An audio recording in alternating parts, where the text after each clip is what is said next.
Hey, what's up, everybody? Welcome. Yeah, this is what we're doing today. We'll just sum it down to human trafficking. That's what we're doing today. We're trafficking humans. All right. Thank you for joining with me today. Let's do something cool.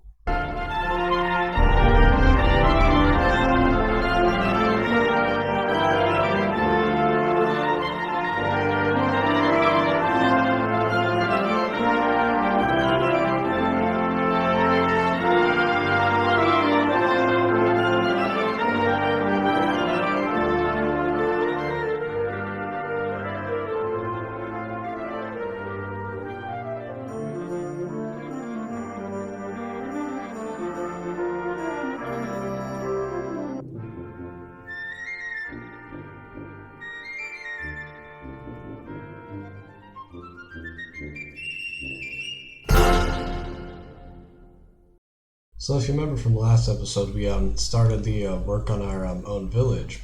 So now I think now it's actually time for us to start moving all the villagers in. So I want a whole bunch of villagers in here, all around, a whole bunch of different jobs. So we'll never have to worry about like getting enchantments or food or anything. So I know we do gotta expand it a little bit just so we can light up all the areas that aren't fully lit up. So yeah, that's the plan today. Just moving a whole bunch of villagers into into the village we made.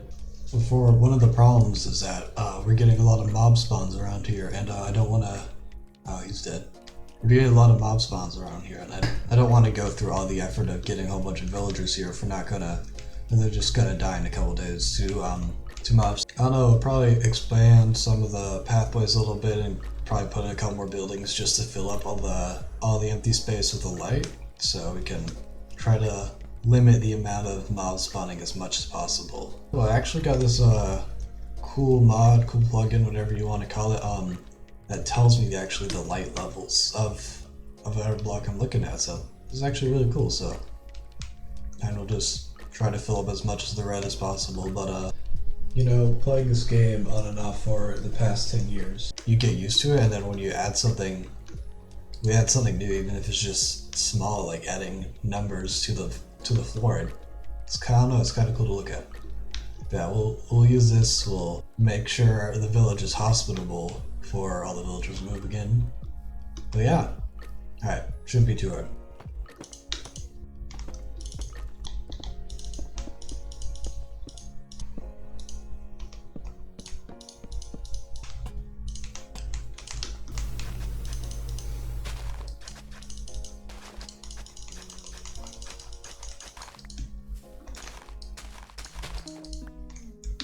All right, here we're back at the starter base.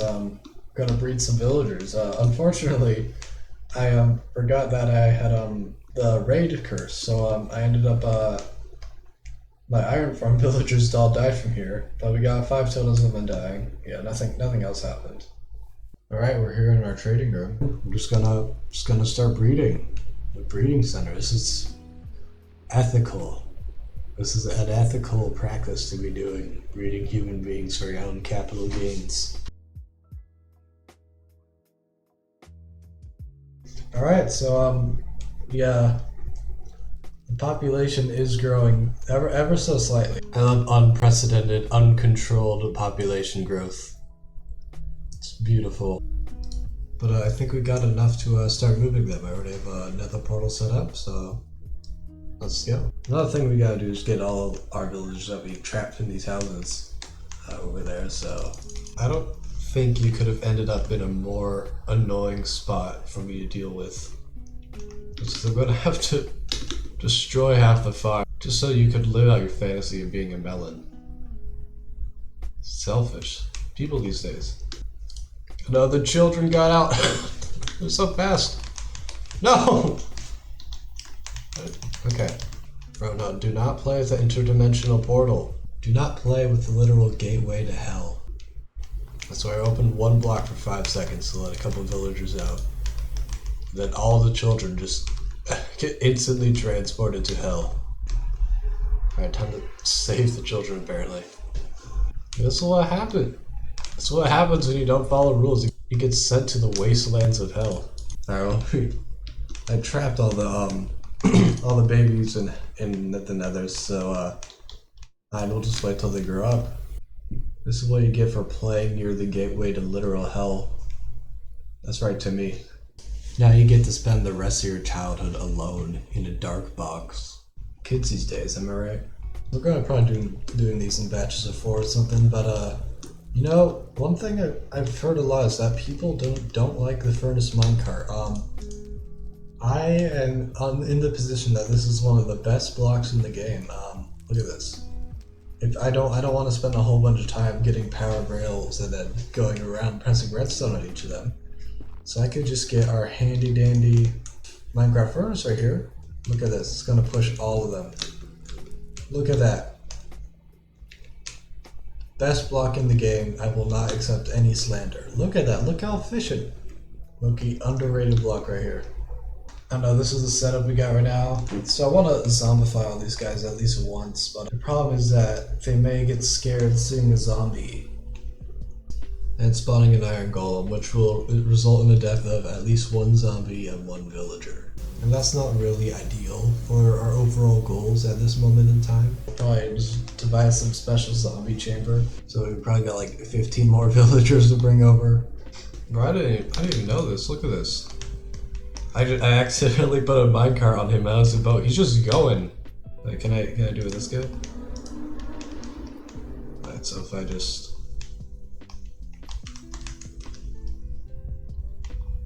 Okay, no, he's still going. I didn't... Yeah, he's going. Remember what I said earlier about the minecart furnace having a use transporting villagers easily? Well, this discovery kind of invalidates that. It's official. This makes me sad. The minecart furnace is officially useless now. I thought it had 1 use. No, it's got now 0 now. Bro, he's drifting. That's AE86 right there. Can you do it with both these guys? That could be really funny. Alright, that's gotta do it. Yeah, you can put 2 of them. Okay. So I believe it's putting, since the boat is an entity, the minecart will pick it up because it'll interact with it the same way it would with any other entity. Big fun. Perpetual motion, really? Let's go. You know, I'm realizing this process would have been a lot easier if I just brought a few villagers over to breed at the actual base, instead of breeding them all at the starter base and having to transport all of them, but... You know, I was thinking, maybe we don't actually have to, zombify each villager, because, like, to be honest, how often am I going to be using the Fortune 3 librarian, right? So, we do have these, 3 zombie villagers right now, so I think we'll just start with converting these 3 guys, and then later on, if we end up, you know, trading with a specific villager a whole bunch, then we can cure him, because I don't think it's worth it, all the hassle and the risk of losing a villager. So I'll just convert these 3 for now. So yeah, we'll just wait for these guys for now. How did this guy... He's just got his llama hanging by... Bro, man's a rock climber. He's actively choking to death. This guy's chilling. He's just... I don't think he can get up. Like, can he get up? No, my man's just stuck here. It's not even selling anything good. He's just hanging out here, slowly killing his llama. Right here, alright, we got a place for him to stand on. I'm not letting him go, but you know, just a place to stand on. Rest his feet. Does he always treat you like this? You can be honest with me. We can get you the help you need. If your partner's controlling you, it's domestic abuse and against the law. Don't delay in seeking help during the current coronavirus situation. Call the 24-hour helpline in confidence or visit safer.scot. Hey, you know, as I'm making this, I noticed we got this thing. Trade with a villager at the build height limit. I mean, how far are we? We're a couple hundred blocks, but you know, Might as well, we already got elevated villagers. Let's try to see if we can get one of these villages all the way up there.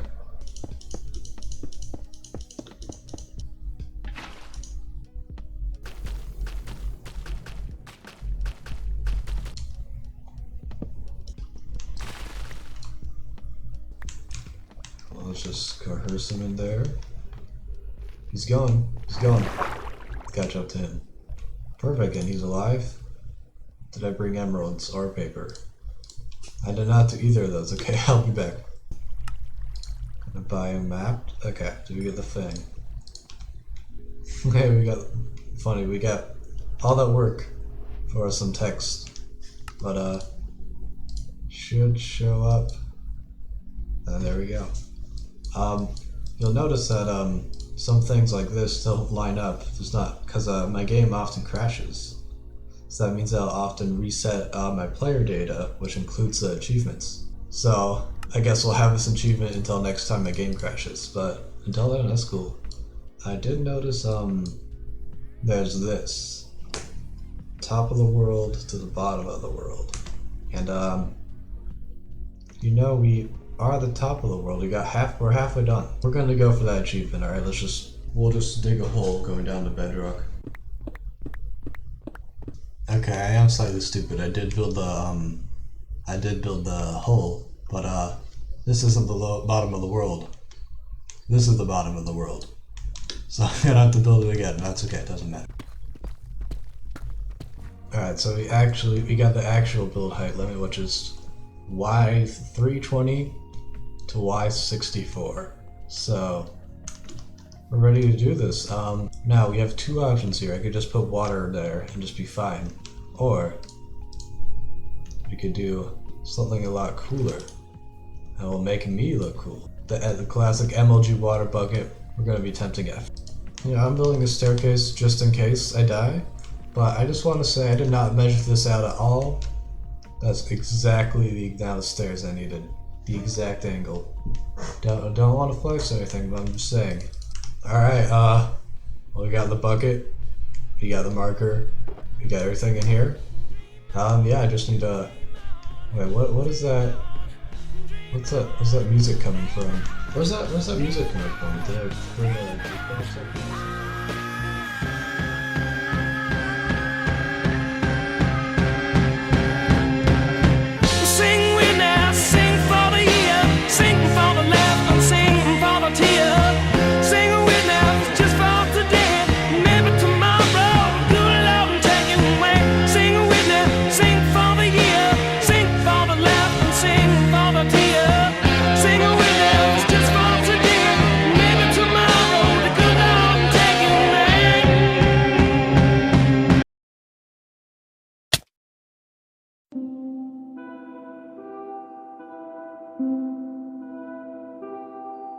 Alright, that was the warm-up attempt. That one didn't count, alright? This one we got it. Easy.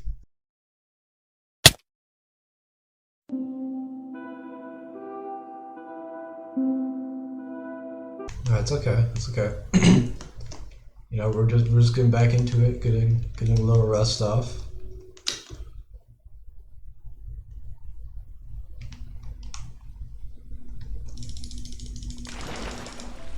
Easy. Easy dubs, what did I tell you? First time, easy.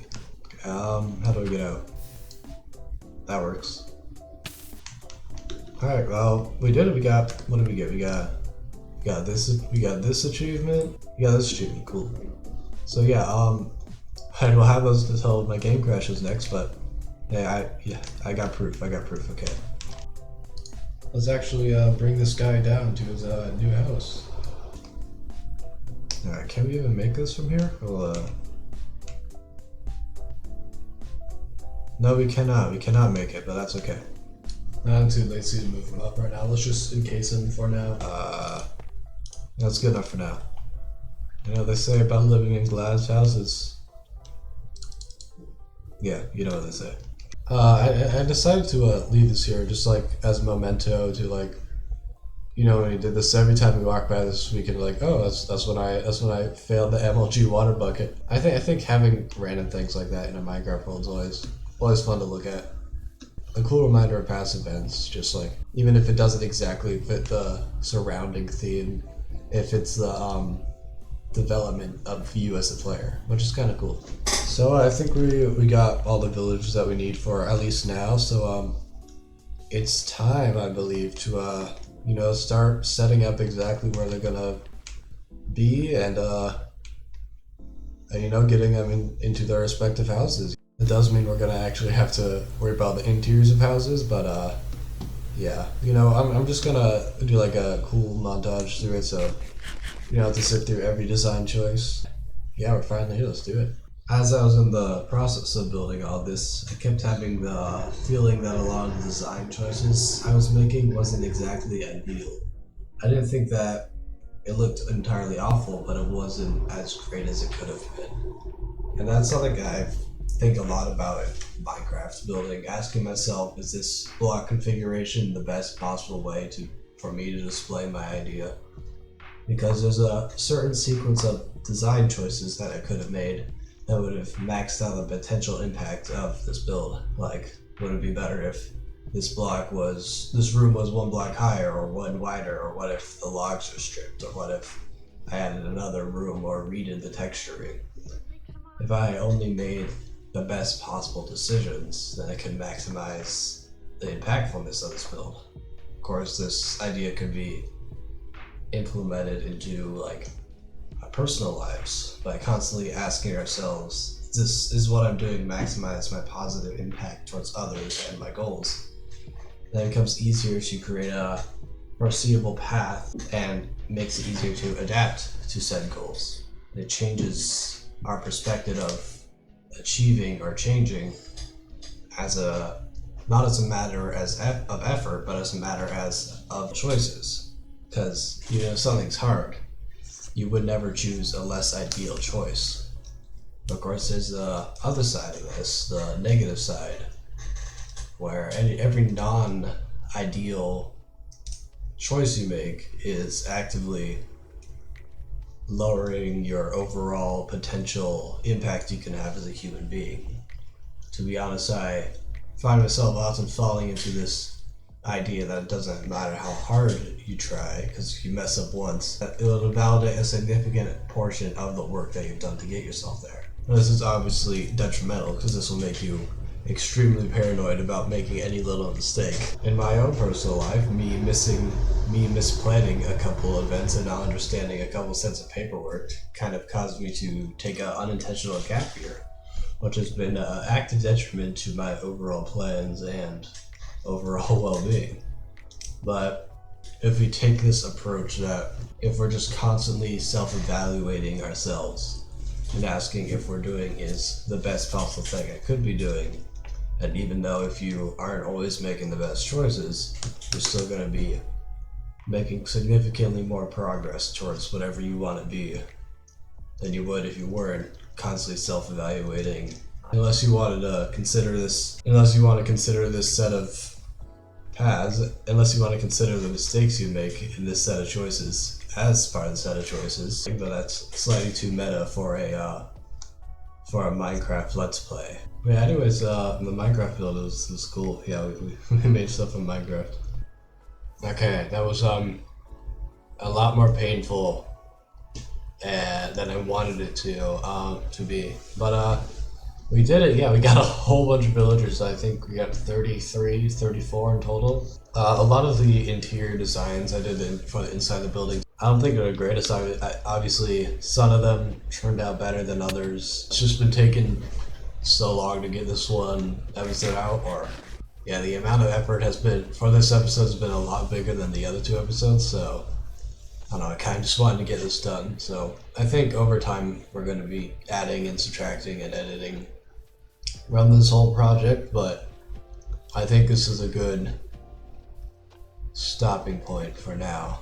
Alright, we do have a slight problem where the villagers aren't sleeping in the buildings that I assigned them for. Like, these two fishermen work on the other side of the village, but they have pathfind their way to this thing. But I feel like over time it's gonna correct itself, and I don't think it's not a huge deal right now.